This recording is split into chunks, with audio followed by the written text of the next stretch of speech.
Mistress claims pregnancy, but when the billionaire's wife files for divorce, he begs on his knees. Miranda Rutherford believed she was living out her greatest dream, married to the distinguished millionaire entrepreneur Travis Rutherford, sharing an elegant estate in Westchester and patiently anticipating the next chapter of their life together. But everything changes one blisteringly hot afternoon when rumors swirl that Travis has been entangled with an alluring woman named Elena Montgomery, who now claims to be pregnant with his child. Miranda's once perfect world begins to fracture under the weight of her husband's possible betrayal, driving her to a shocking decision. She files for divorce. Desperate to preserve his marriage, Travis goes down on his knees to plead for forgiveness. Will that be enough? Miranda Rutherford grew up in the quiet countryside of Vermont, raised by a loving family of modest means. From her earliest memories, she embraced simple pleasures, baking pies with her mother, strolling along winding dirt roads with her father, and she never once imagined her adulthood would be spent in high society. Yet life's twists and turns led her to Manhattan, where she studied comparative literature at a prestigious university. During her final year, a serendipitous encounter took place at a charity gala supporting literacy programs for underprivileged youth. Travis Rutherford, descended from a middle-class background in upstate New York, was building a technology empire from scratch. Handsome, ambitious, and supremely confident, Travis charmed everyone he met, including Miranda. Amid the swirl of champagne flutes and elegant gowns, a quiet spark ignited between them. They discovered a shared love for learning and philanthropic endeavors, forging a bond that transcended the usual superficial Manhattan dating scene. In a whirlwind, Travis proposed on a crisp autumn day beneath the brilliant foliage of Central Park. Miranda accepted through tears of joy, hardly believing her good fortune. Soon after, they wed in a tasteful ceremony, drawing only close friends and family. Yet, their union soon caught the city's attention. "Tech mogul marries rising philanthropist," read a society column headline. To escape the relentless energy of Manhattan, they purchased an estate in Westchester County, a sprawling property with manicured lawns, a classical fountain, and a stone mansion reminiscent of centuries-old English estates. Friends joked it was like living in a romance novel.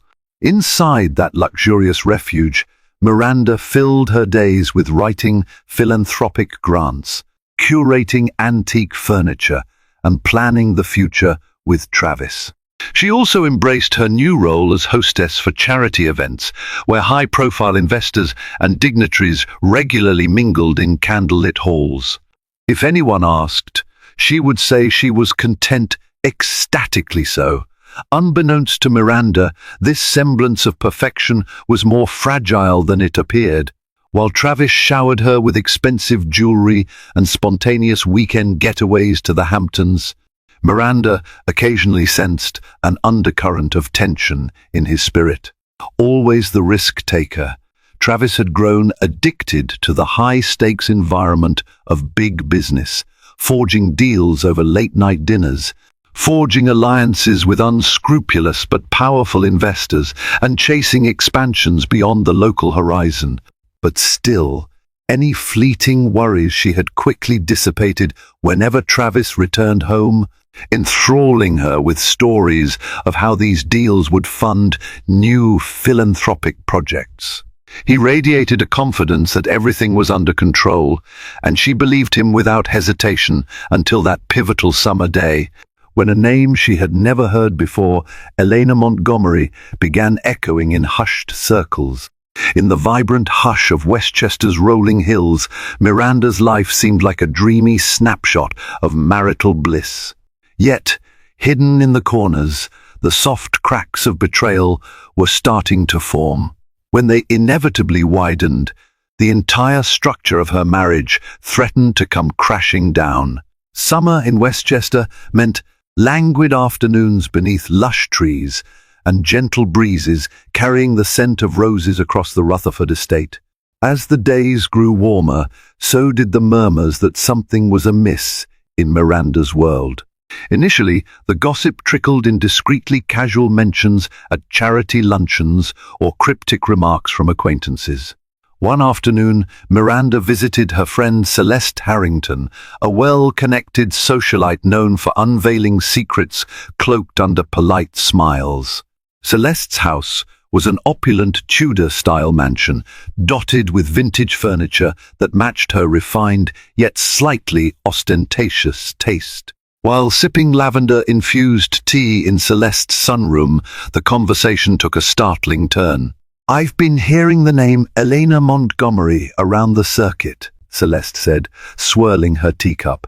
"Apparently she's this captivating brunette from Los Angeles. Word is she's quite close to Travis, some kind of marketing consultant, or so it's rumored. Have you met her?" Miranda's heart skipped a beat. "No," she replied, maintaining a neutral expression. "Travis never mentioned her." Celeste arched a perfectly sculpted eyebrow. "That is interesting. She's certainly not shy about mentioning his name. I heard from a friend of a friend that she's been photographed near Rutherford Enterprises.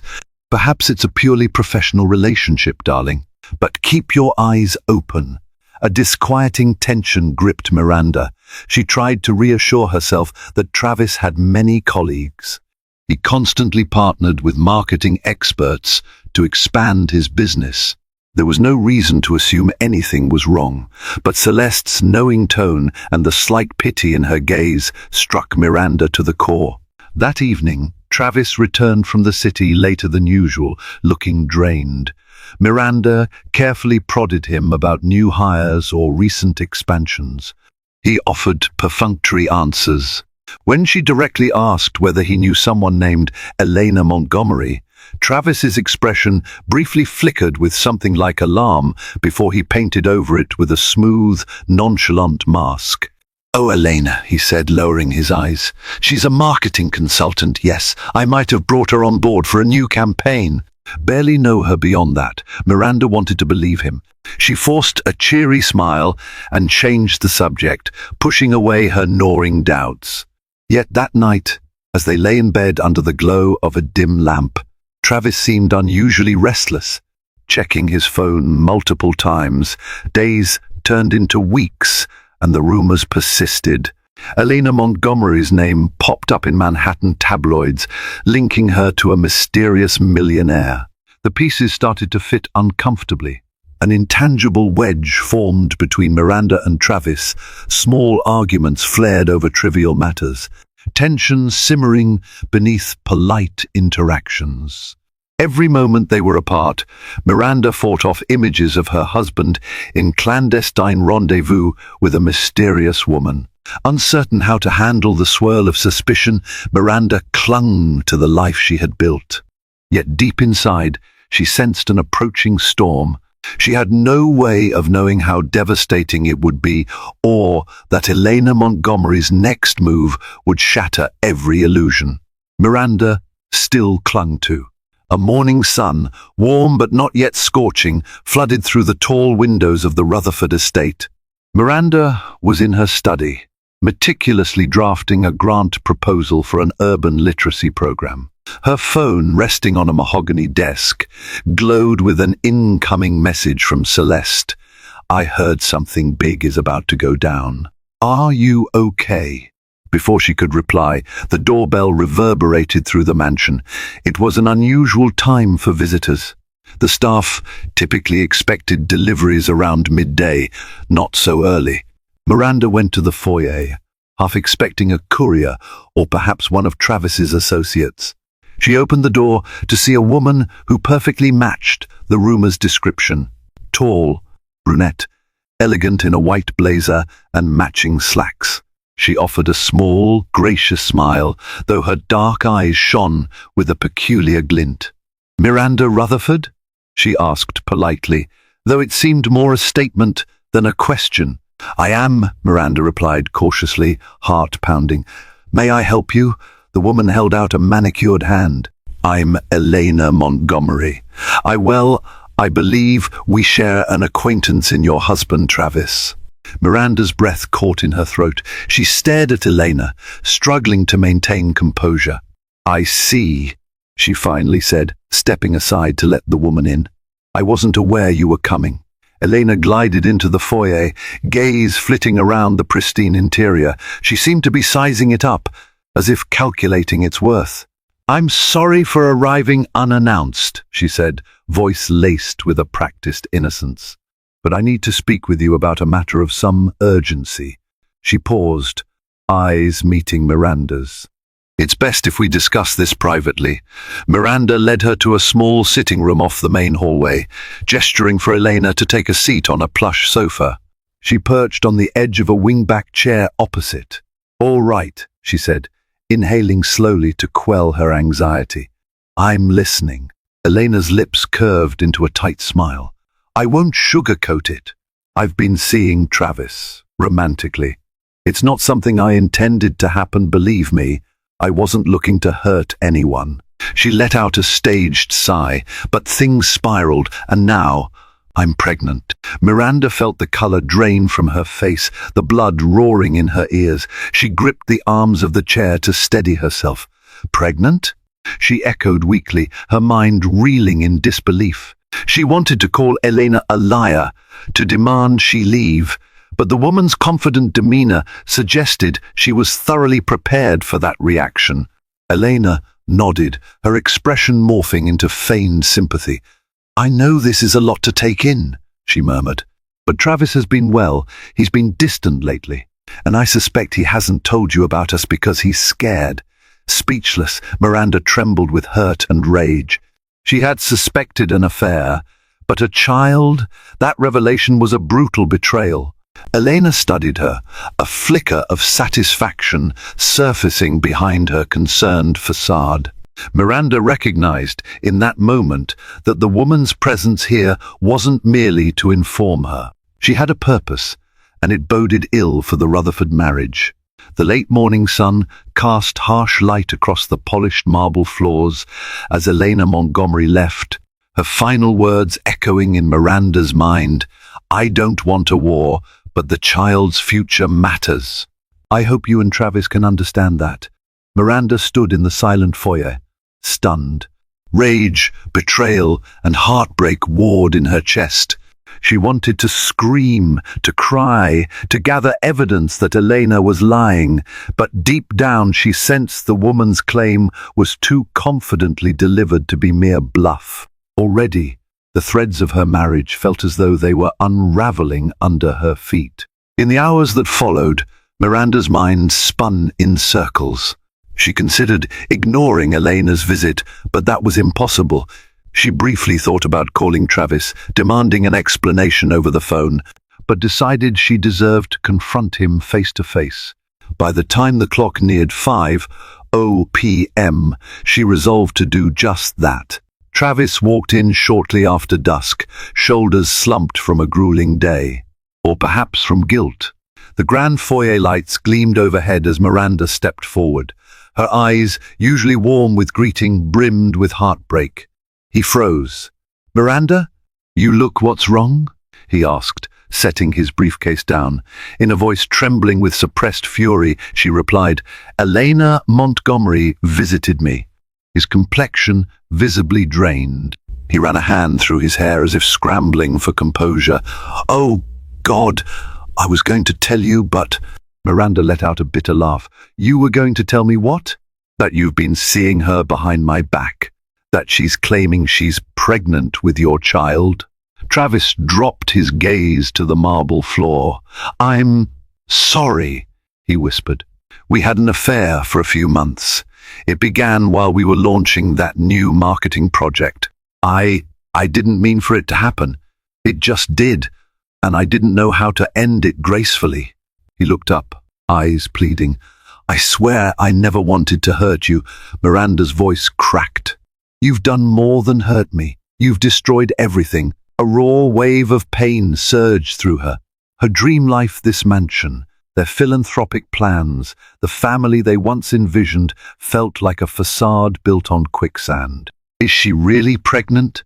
He swallowed hard, face twisting with agony. She told me she is.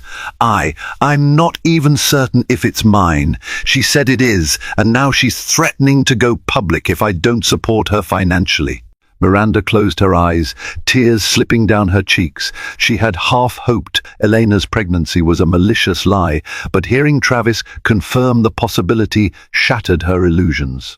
"And you were just going to keep lying to me?" she asked, voice hollow. He lunged forward, trying to grasp her hand. "No, I wanted to tell you so many times, but I was scared you'd leave me, that it would all unravel. I love you, Miranda. You have to believe me." She stepped back, out of his reach, trembling with both heartbreak and disgust. "I can't do this," she whispered, turning away. She trudged upstairs, each step heavier than the last, leaving Travis behind in the echoing foyer, tormented by guilt and the consequences of his actions. Morning found Miranda awake far earlier than usual, enveloped by the lingering darkness in the master bedroom. Sleep had been elusive, haunted by images of Travis with Elena. She longed to rid herself of the mansion's suffocating opulence, if only for a moment. Quietly, she grabbed her coat and slipped out of the house. The estate grounds, with their symmetrical hedges and immaculate lawn, looked surreal in the pre-dawn light. She walked briskly down the gravel driveway, reaching the iron gates that opened onto a winding Westchester road. For the first time in ages, she yearned for the plain roads of her Vermont childhood, a simpler life unburdened by betrayal. As her breath condensed in the crisp air, she mulled over her options. Divorce. The word loomed in her mind like a storm cloud. She had never pictured herself ending a marriage, let alone a high-profile union that so many admired. But how could she possibly continue living with a man who broke her trust so profoundly? Or endure the presence of a mistress child, a permanent reminder of Travis's unfaithfulness? Returning to the mansion, she found Travis waiting in the living room, eyes bloodshot. He looked as though he'd spent the night pacing. "Miranda," he began softly, "I'm sorry. I'll do anything to fix this. We can get therapy, or we can." She raised a hand to stop him. "I need to think," she said, voice taut. "Until I decide, let me have space, please." Travis opened his mouth, but no words emerged. At last, he nodded, retreating to the study. Miranda watched him go, a bittersweet pang in her heart. The man she still loved was the man who had torn her life apart. Determined to get clarity, she phoned an old friend from college, Dr. Jessica Pace, a compassionate counselor who specialized in marital crises. Jessica lived in upstate New York and had often offered a listening ear. After hearing Miranda's tearful summary, Jessica urged her to come for a session as soon as possible. "You need a safe space to explore your feelings," she said. Miranda agreed, scheduling an appointment for the following afternoon. Meanwhile, she let the household staff know she'd be away, ignoring their concerned glances. She packed a small overnight bag and drove north, her mind swirling with conflicting emotions. She wanted revenge, yet also ached to turn back the clock, to recapture the innocence that once defined her marriage. During her drive, she passed quiet lakes and rolling farmlands reminiscent of her youth. The natural beauty contrasted sharply with the emotional chaos inside her. She realized that Travis's scandal with Elena, plus a potential child, was only half the problem. The other half lay in her own heartbreak, her loss of trust, and her fundamental need for emotional security. Until she sorted through that, no external resolution, financial settlement, custody arrangement, or public apology would heal her battered heart. Miranda arrived at Dr. Jessica Pace's cozy private practice mid-afternoon. Jessica's office was located in a converted Victorian home with warm wooden floors and an interior that felt more like a living room than a clinical space. Soft music played in the background and sunlight streamed through lace curtains, creating a cocoon of calm far removed from the Rutherfords' opulent mansion. Jessica, a petite woman with kind brown eyes and an empathetic demeanor, welcomed Miranda with a long hug. They settled into armchairs facing each other, a box of tissues on a small table between them. "Tell me everything," Jessica prompted gently, and with that, Miranda unleashed the storm raging in her mind. She described the dreaded day Elena arrived, the heartbreak of hearing about the affair, the dagger twist of a possible pregnancy. The tears came in fits, her voice cracking as she laid bare her confusion and betrayal. When Miranda finished, Jessica handed her a tissue. "I'm so sorry," Jessica said softly. "What you're experiencing is raw trauma. You're not just dealing with a spouse's infidelity, there's a child involved, or at least the claim of one. It's overwhelming." Miranda nodded, dabbing at her cheeks. "Part of me wants to run away and never look back. Another part wonders if we can salvage anything. I still love him, Jess. But can love survive something like this?" Jessica sighed. "There's no simple answer. Rebuilding trust after betrayal can happen, but it requires an enormous amount of work, transparency, and genuine remorse from the unfaithful partner. And even then, not all marriages can recover. You have to figure out what you want." Miranda clutched the tissue in trembling fingers. "I don't want to be stuck in limbo, constantly doubting him. I also don't want a daily reminder of Elena if the child is truly Travis's. I can't imagine the heartbreak." Jessica leaned forward, her voice gentle but firm. "You need clarity on a few points, Miranda. First, is this child truly his? Second, if so, can you handle coexisting with that reality? And third, is Travis genuinely committed to change, or just desperate to keep you from walking away?" Miranda exhaled shakily. "He says he'll do anything. He begs for forgiveness. But I'm not sure if it's out of love or out of fear of losing his public image and me." Jessica offered a sympathetic smile. "Perhaps it's both. In high-profile relationships, reputation often entwines with genuine affection, but it doesn't mean his remorse is false. It's complicated." They spent over an hour dissecting the complexities, the potential child, the power dynamics in a wealthy marriage, the intrusive nature of gossip columns. By the session's end, Miranda felt both drained and oddly lighter, as though she'd shared an enormous burden. Jessica's parting advice was simple, yet profound. You don't have to decide now. Ask for accountability. Require paternity testing. If you choose to proceed, consider therapy together. And if you can't face it, that's okay too. Your well-being is paramount. Holding on to Jessica's words, Miranda left the office. She didn't have all the answers, but she at least had a plan to demand clarity from Travis and from Elena. It was time to see if the child was truly his, and what that might mean for the unraveling threads of her marriage. Miranda returned to the Rutherford estate just after sunset the following day, her mind still buzzing from Jessica Pace's advice. The mansion's grand facade stood silent, lights glowing in a handful of windows. A swirl of apprehension filled her as she parked in the circular driveway.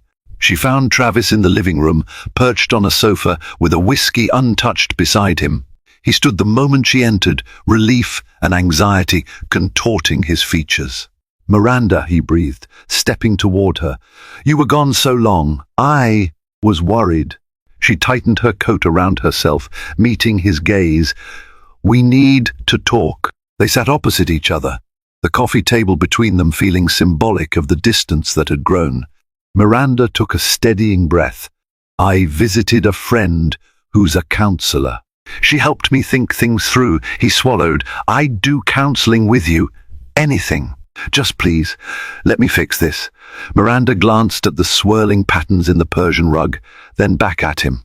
"First, we need a paternity test. If Elena's truly pregnant, and if the child is really yours, then we'll address that reality head on. No more secrets." Travis's jaw clenched, but he nodded. I've already told her we want proof. She's agreed to do a DNA test once the pregnancy reaches the stage where it's safe. She's also demanding financial support. Miranda's stomach twisted. Of course she is. And if the child is yours, you're obligated to provide for it. But that doesn't mean we're forced to let her do whatever she wants.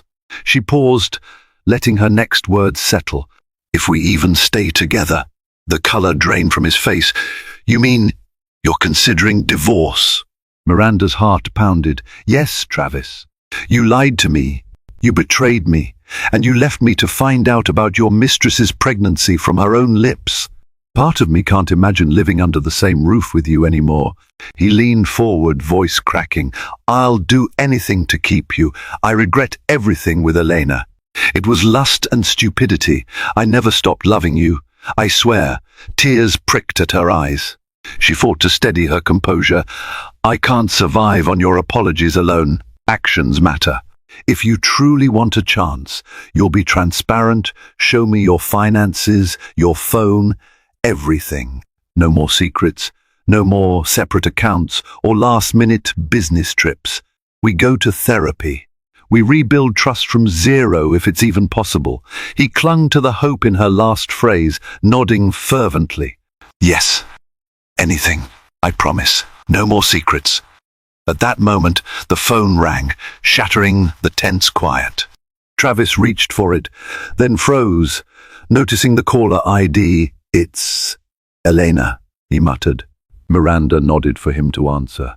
Silence fell as he murmured curt greetings. Then he paled, turning haunted eyes toward Miranda. She says she's bleeding. She's on her way to the hospital. She's afraid of losing the baby. Miranda's mind reeled. An unexpected surge of compassion flickered within her despite everything. She couldn't wish harm upon an unborn child. She stared at Travis, who looked distraught, phone still clutched in his hand. Their lives had just become even more complicated, and the next steps were uncertain. For better or worse, the paternity question might soon be the least of their worries. Miranda never imagined she'd find herself in a hospital waiting room, anxiously awaiting news of a possible mistress's pregnancy. Yet here she was, perched on a hard plastic chair next to a fidgeting Travis. The fluorescent lights hummed overhead, and the sharp scent of antiseptics hung in the air. After Elena's panicked call, Travis had insisted on driving to the hospital to check on her. Torn between the desire to stay far away and the knowledge she needed clarity, Miranda went along. Better to face this crisis head-on than to let suspicion fester further. Minutes stretched into an hour. Medical staff bustled around them, occasionally offering polite smiles but no updates. Miranda studied Travis's ashen face. He looked drained, grief-stricken, and she sensed his guilt gnawing at him. A pang of conflicting emotions seized her, sympathy for his obvious remorse, yet lingering anger for the heartbreak he'd inflicted. Finally, a nurse emerged, calling Travis's name. He and Miranda stood simultaneously. Miss Montgomery is stable, the nurse said, flipping through a chart. She experienced some bleeding, but it's subsiding. The baby appears to be fine for now, though we'll keep her overnight for observation. Miranda released a breath she hadn't realized she'd been holding. As much as she despised the situation, she couldn't celebrate a miscarriage. No child should suffer for the mistakes of adults. Travis clasped his hands together, relief flooding his features. They were ushered to Elena's private room, an antiseptic space with pale walls and a single bed. Elena lay propped against pillows, looking more vulnerable than usual. Her complexion was pale, eyes glassy with tears. She turned her head when they entered, gaze fixating on Travis, then flicking to Miranda. "You both came," Elena croaked, voice weak. "I'm sorry for the scare. The doctor said the baby's stable." Miranda hovered by the door, uncertain whether to approach.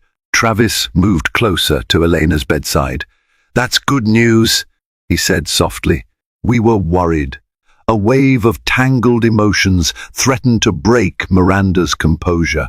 She observed the tender, worried expression on Travis's face, once reserved only for her, and clenched her fists, recalling the betrayal.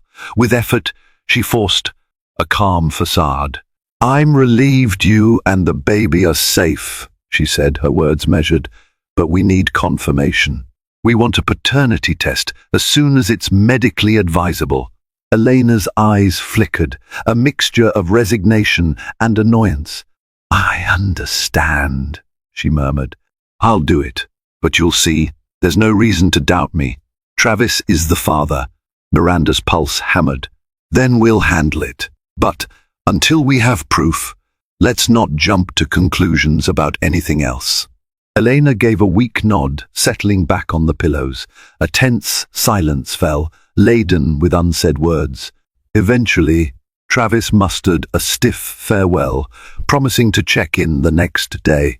As Miranda and Travis left the hospital, the hush between them felt like a yawning chasm. On the drive home, they spoke little.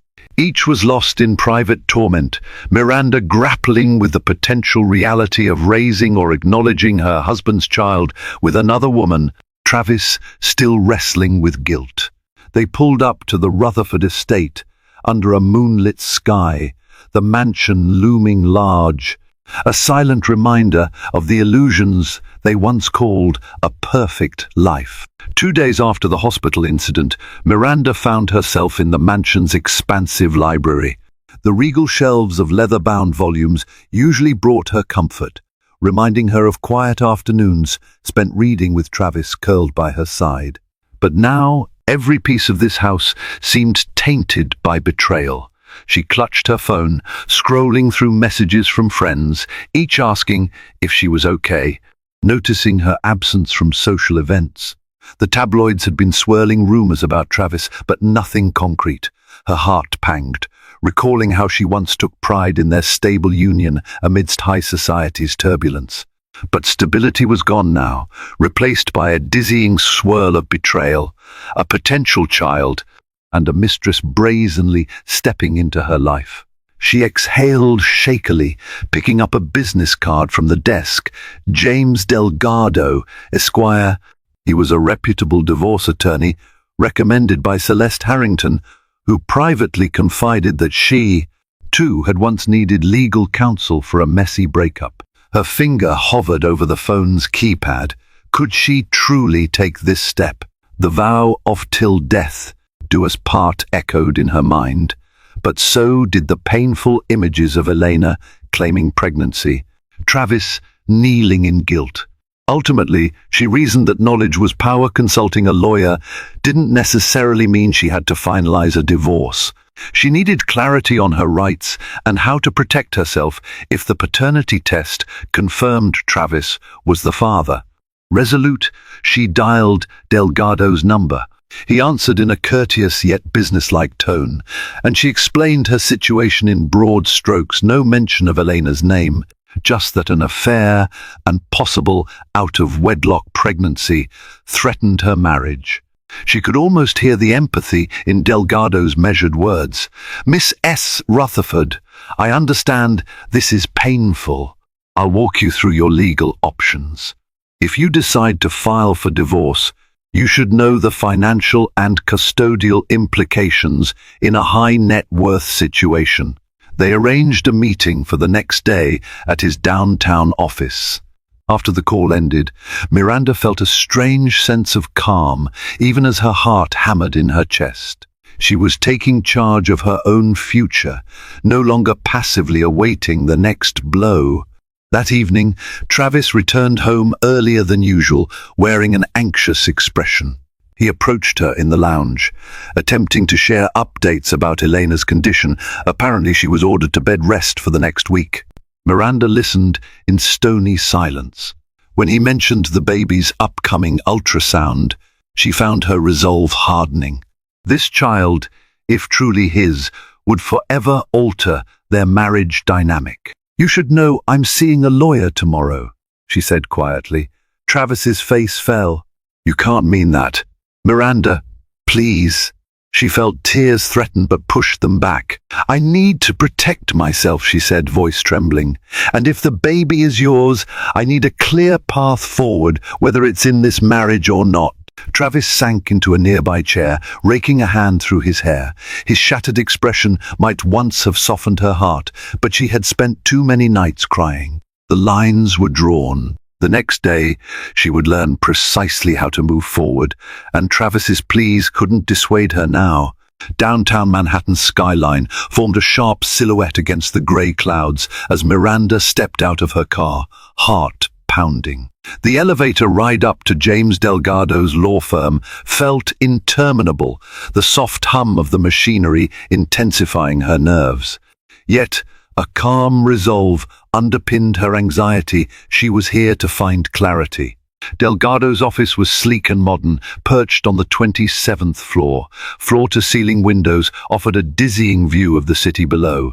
He greeted her with a polite handshake, his demeanor exuding quiet confidence. Dressed in a tailored navy suit, Delgado led her to a conference room lined with framed accolades, articles praising his expertise in high-profile divorce cases, awards for legal service.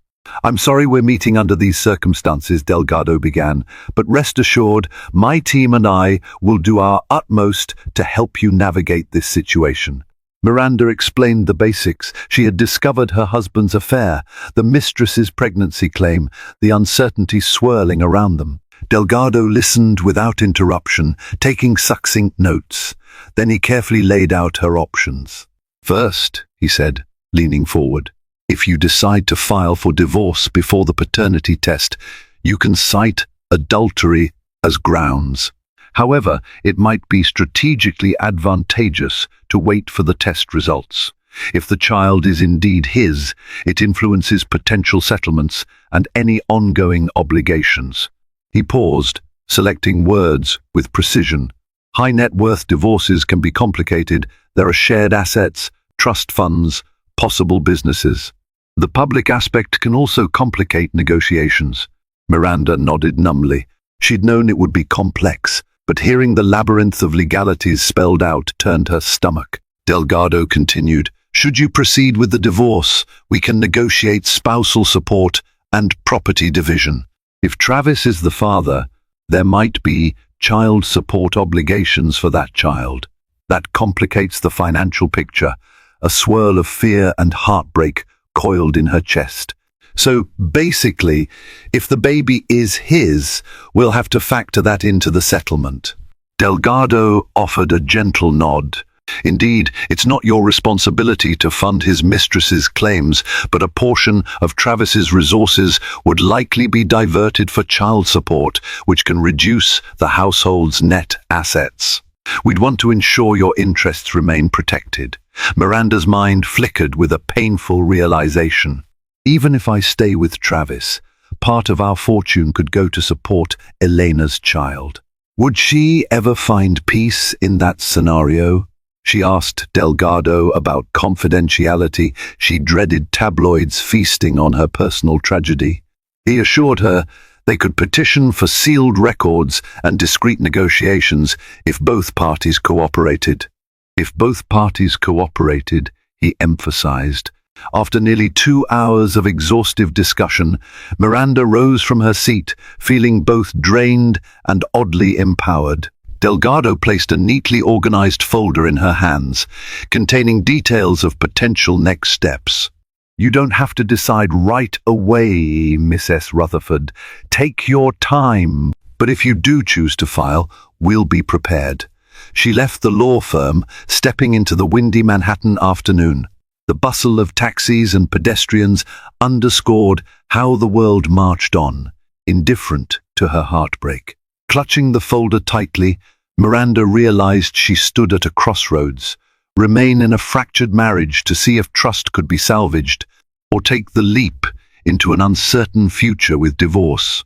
Either path promised battles ahead, and she wondered if her heart had the fortitude to endure what lay ahead. 2 weeks later, the paternity test results arrived. Miranda had insisted on a procedure verifying the baby's DNA as early as possible. Elena was well enough to undergo a non-invasive prenatal test, and Travis, desperate to quell the growing tension, agreed immediately. The envelope sat on a side table in the Rutherford estate's living room, a stark piece of mail that might dictate their futures. Travis hovered beside Miranda, fear etched into his features. A hush spread through the room, broken only by the tick of an ornate grandfather clock. Miranda's hand trembled as she picked up the envelope. She hesitated, then tore it open in a single, shaky movement. The official letterhead from the testing facility prefaced a string of scientific terms. Culminating in the verdict, Travis Rutherford is confirmed to be the biological father with 99.9% probability. A stifling silence blanketed them. Miranda exhaled a breath she hadn't realized she was holding. She'd secretly hoped for a different outcome, that maybe Elena was a fraud, or that the child belonged to some other man. But now the truth lay unassailable. Travis ran a hand over his face, grief swelling in his eyes.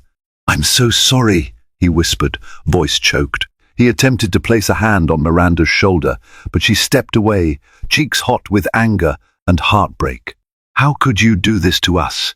she spat, tears threatening to break free. "Now there's an innocent child in the mix. I can't believe you were so careless." Travis swallowed, eyes misty. "I never meant Elena manipulated me. It was an affair, yes, but I was ending it. She insisted she needed me." He trailed off, shame coloring his expression. "I know there's no excuse." Miranda pressed her lips into a thin line. "This child is your responsibility now, whether we stay married or not. I can't stand by and watch you funnel our life into some hush-money scheme with Elena. She'll use this child to latch onto you forever." He raked his hair, despair emanating from him. "I want to do the right thing for the baby, but I also want to fix things with you. Please, Miranda, tell me how to make you stay." She let out a bitter laugh, tears slipping down her cheeks. "I don't think you can.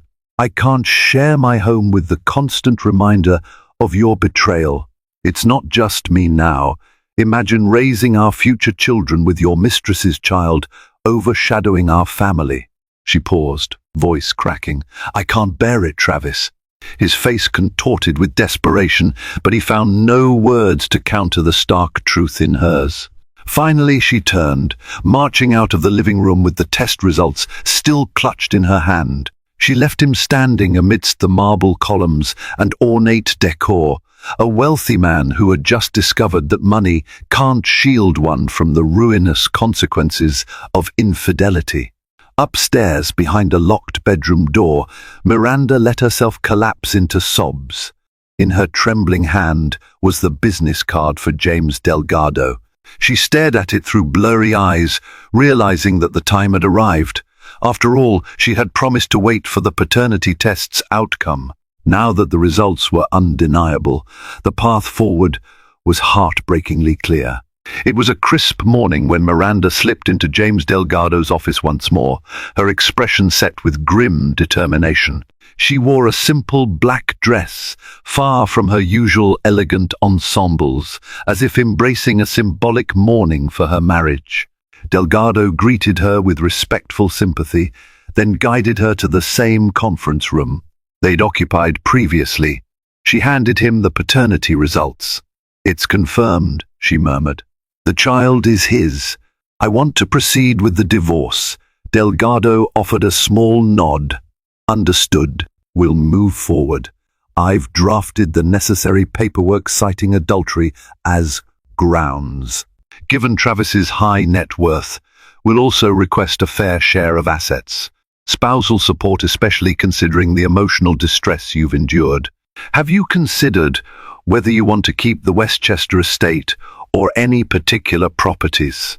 Miranda closed her eyes briefly, visions of the mansion's winding corridors and manicured lawns flooding her mind. "The estate holds too many memories, both good and painful. I'm not sure yet. but I want to secure my financial independence. I might not want to stay there, but I won't let him easily claim it all." Delgado jotted notes with efficient calm. "We can approach it as a negotiation. Sometimes, in these cases, the property is sold and the proceeds are split. Or we can request you retain the residence as part of the settlement. We'll see how Travis and his counsel respond." He looked up, his gaze compassionate. "I know this is difficult. Are you sure you want to do this?" Her throat tightened. "Yes, he's fathering another woman's child. I can't live under that burden, never knowing if he'll betray me again." With that, Delgado finished compiling the documentation. Miranda practiced her signature with trembling determination, scrawling her name where Delgado pointed. He promised to file the papers with the court immediately, initiating the legal process that might culminate in a contested or uncontested divorce, depending on Travis's reaction. Leaving the firm, Miranda stepped onto the bustling Manhattan sidewalk. She paused, letting the swirl of pedestrians and honking taxis wash over her. A myriad of emotions coursed through her: heartbreak, anger, an odd sense of relief at having taken a definitive step. The marriage she once cherished would soon become a legal battleground. She dreaded the coming months, the possible tabloids, the stares of acquaintances. Yet, a whisper of liberation accompanied the sorrow, as she was no longer trapped in uncertainty. That evening, at the mansion, she found Travis in the foyer. His eyes widened in dread as she approached, folder in hand. She pressed the divorce papers against his chest, voice shaking with a mixture of rage and finality. "You've destroyed the trust we had. I've filed for divorce." His face crumpled. He sank to his knees on the gleaming marble floor, tears brimming. "Miranda, please, don't do this. I'll do anything to keep you." He clutched at her hand, but she pulled away, tears silently streaming down her cheeks. Her heart hammered at the sight of her proud husband, humbled in such a desperate posture. Yet the weight of his betrayal hung between them. She turned and fled upstairs, leaving Travis kneeling alone, consumed by regret, his wealth and power unable to shield him from the ruin he brought on himself. Divorce proceedings seldom remain neatly confined to legal documents, especially within influential circles.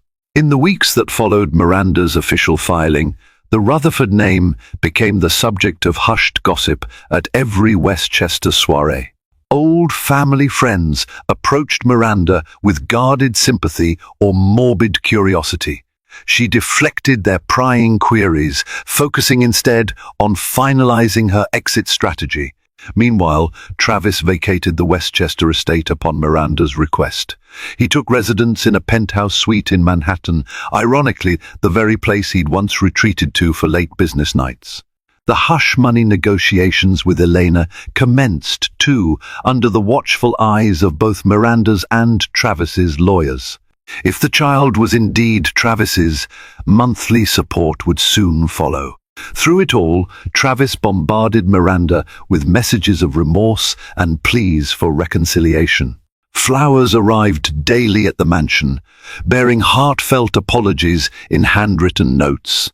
She tossed them into the trash, unread. He called incessantly, leaving voicemails, some tearful, some nearly begging. The staff noted his presence at the gate, turned away at Miranda's instructions. Yet, Miranda's heartbreak was far from healed. Some nights she woke in tears, memories of their once loving marriage strangling her chest. But each recollection of Elena's smug face, each thought of the unborn child, reminded her that returning to Travis meant binding herself to that betrayal. She clung to her choice, determined to follow through. Elena, meanwhile, saw advantage in the swirling scandal. Through her own lawyers, she demanded comfortable accommodations for her pregnancy, top-tier obstetric care, living expenses, and a vow of future support. She flaunted her growing belly in public, ensuring paparazzi occasionally snapped photos. As a result, tabloid headlines erupted. Millionaire Travis Rutherford's love child confirmed wife files for divorce. One morning, a letter from Elena's attorney arrived at the mansion, requesting a meeting to discuss co-parenting logistics and financial obligations. Miranda felt her stomach churn, even though such matters now lay outside her personal responsibility. She forwarded the letter to Delgado, wanting to keep the mistress's drama at arm's length. She'd had enough heartbreak without delving deeper into the specifics of Travis's paternal duties. But the final blow came unexpectedly. Elena reached out directly, sending a text to Miranda. "I know you're leaving him, but we should talk. This child binds us together whether we like it or not." The gall of that message rattled Miranda. She wanted nothing to do with Elena. The idea of coexisting or collaborating with the very woman who had upended her marriage was anathema. She deleted the message, refusing to respond. While the outside world thrived on sensational rumors, Miranda prepared for the next stage of her life. She transferred some funds into an account solely under her name, began searching for a more modest home, and quietly interviewed real estate agents to handle the potential sale of the Westchester mansion. The future loomed uncertain, but she refused to be manipulated further. She had set the divorce in motion, and soon a judge would oversee the final unraveling of what she once considered an unbreakable bond. The heartbreak remained, but so did her resolve to reclaim her life from the ashes of Travis Rutherford's betrayal. Under a slate-grey sky, the Westchester County Courthouse stood like a fortress of finality. Miranda arrived early, a storm of emotions roiling in her chest. Delgado accompanied her, exuding calm professionalism, while she herself felt a swirl of dread and liberation. This was the day the court would address her divorce petition, at least in its preliminary stage. Travis arrived moments later, appearing haggard, accompanied by his own attorney. Their eyes met across the stone steps, Miranda's gaze cold, Travis's filled with desperate longing.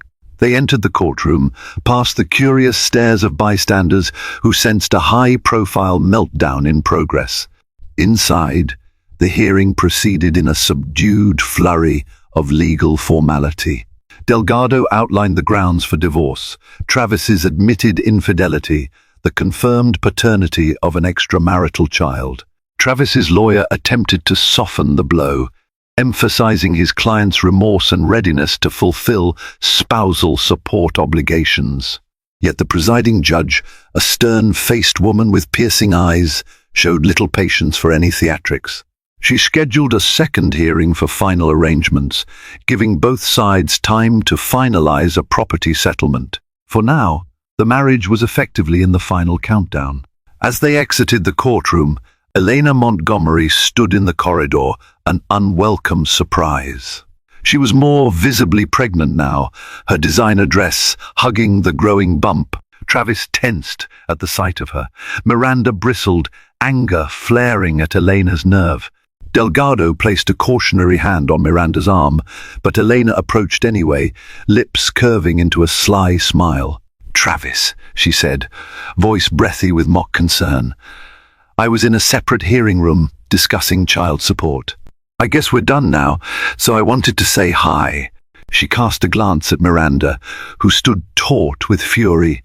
"Miranda, you look well. We really should talk about the baby's future." Miranda's jaw tightened. "There is no we here," she hissed.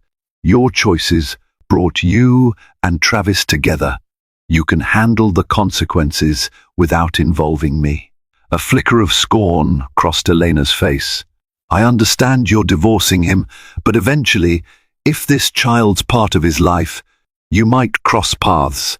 She stroked her belly, a theatrical gesture. Travis raised a trembling hand, voice cracking. "Please, can we not do this here?" Elena's eyes gleamed. "I only wanted to remind you both that I'm having your child, Travis. You can't shut me out forever." Miranda felt Delgado steer her away, whispering, "Don't engage." She took a shaky breath, ignoring Elena's parting gaze. She marched out of the courthouse with Delgado at her side, Travis stumbling after them, stammering fruitless apologies. Outside, a smattering of paparazzi clamored for photos, cameras flashing. Miranda realized that any chance at a quiet resolution was gone. Travis reached for her, dropping to his knees on the courthouse steps in front of the jostling crowd. "Miranda, I beg you," he cried, eyes filled with tears, "don't finalize this divorce." "I'll do anything, I love you." She stood, tears welling, heartbreak etched on her features. But her resolve prevailed. No grand public display could erase the betrayal, the pregnancy he caused with another woman, or the life she had lost. She turned away, allowing Delgado to guide her to a waiting car. The paparazzi's shutter clicks provided a cacophonous soundtrack to the final chapter of a love story that once promised forever and ended in the harsh light of scandal. Several months later, the final decree of divorce was granted, formalizing what had become inevitable after the paternity results. Miranda Rutherford, still adjusting to her maiden name, Miranda Caldwell, in private had found a quaint townhouse in Beacon, a riverside town about an hour north of the city. It was smaller, cozier, and lacked the extravagances of Westchester's grand estate, yet it exuded warmth she desperately needed. She brought few remnants of her old life, a beloved antique desk, her favorite armchair, and cherished books. The rest, including the Westchester mansion, was sold. Public curiosity over the Rutherford scandal had waned, replaced by fresher tabloid fodder. Travis's empire continued, albeit with a tarnished reputation. Elena gave birth to a baby boy, publicly confirmed as Travis's, though rumors hinted the affair had soured into sporadic contact for the sake of child support. Sitting one crisp morning at her townhouse's small kitchen table, Miranda sipped chamomile tea, gazing out at the Hudson River's shimmering surface. She felt an unexpected calm loneliness, yes, but also newfound independence. She had chosen to reclaim her life, refusing to let heartbreak define her future. A gentle knock sounded at the door. Peering through the window, she recognized Celeste Harrington's bright grin. Since the scandal, Celeste had become one of her steadfast supporters. Miranda opened the door, ushering her friend inside. "Darling, how are you faring?" Celeste asked, hugging her warmly. She carried a bouquet of wildflowers. "Thought these might brighten your day." Miranda smiled, placing them in a vase. "Thank you. I'm adjusting. Some days are harder than others, but I'm coping." They chatted over steaming mugs of tea about Miranda's new community, her potential plans to set up a local literacy foundation, and the quiet joys of living away from prying eyes. Celeste observed her friend with concern. "Have you heard from Travis?" Miranda shook her head, shoulders tight. "He texts once in a while, apologizing or updating me about the child. I haven't responded. I just can't. Not yet." Celeste nodded sympathetically. "You're under no obligation. Focus on you. The healing is a slow process, but I see glimpses of the vibrant, passionate Miranda the first once knew in college." Miranda felt tears prickle. The betrayal scarred her deeply, yet she sensed growth within that pain. She was forging a future unencumbered by Travis's shadows. Though the memories of love lost would always linger, she discovered a fresh sense of self-worth. She was more than a scorned wife or a wealthy socialite. She was a survivor, determined to shape her own destiny. After Celeste departed, Miranda stood by the window, watching sunlight dance on the water. She inhaled the crisp autumn air.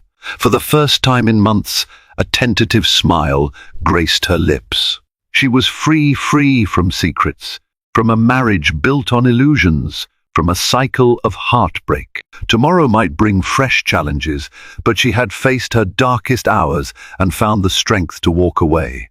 And that, she realized, was the beginning of a new dawn. Miranda's story lays bare the painful truth that even the grandest fortune can't safeguard a marriage from betrayal. Once poised as the devoted wife of a successful magnate, she now stands on her own proof that resilience can emerge from life's deepest wounds.